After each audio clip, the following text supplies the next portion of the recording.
So concurrently, because the nation and the struggle was not an island, there were other decolonization movements and other events that were happening globally. So for example, there was the Second World War, and the British actually conscripted some Kenyans, maybe from the Gikuyu and the Kamba communities and other communities, to go and fight this war on their behalf. And as they traveled and when they returned, they came back completely enlightened and emboldened, because they realized, okay, the white man is not immortal. He can actually get wounded in battle. His blood is red. He bleeds like any one of us. He can be killed. And that immediately caused a power shift. And it birthed a new generation of people, the General Chinas, Waruhi Tote, who actually had, I think, fought in the war in Burma.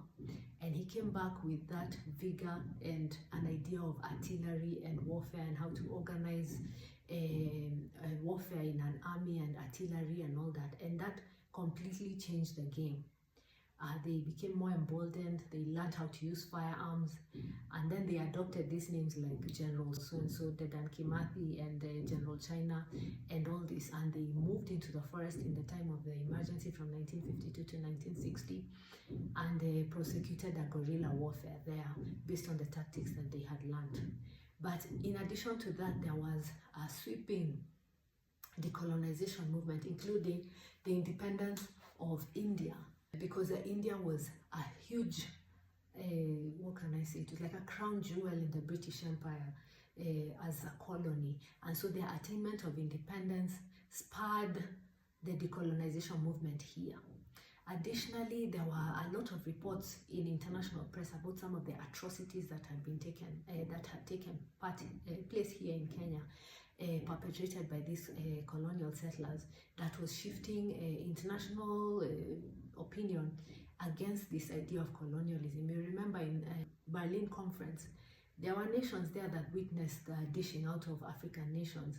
And again, now towards the end, when we are close to attaining independence, again, the international community gains prominence in terms of starting to see that actually it's time for colonial powers to pack up and leave these nations. And so the attainment of independence by Ghana motivated a lot of people. So the Kwame Nkrumahs, the Marcus Garveys, the Duboises, if I can say that, they ended up they were models of what was possible even in a country like Kenya. And it's usually important when you're dealing with a repressive regime, as we're going to see at the conclusion of this video, because the point of all this history, is to see what you can learn from it that can apply to your situation here and now, or today, or somewhere in the proximity of your future. And so you can see this Pan-African movement, the independence of India, and this agitation by the international press. And one more movement was the anti-colonial movement by the Labour Party in the UK. And so increasingly they brought certain motions to their house that questioned the use of resources in the colonies, the treatment of natives, the land issues.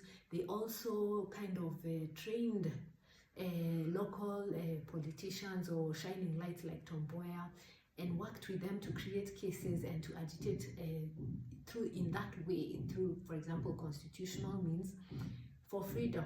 Now, the point of all this is to show that when you're dealing with a brutal regime, you cannot just have one strategy. It is not going to work.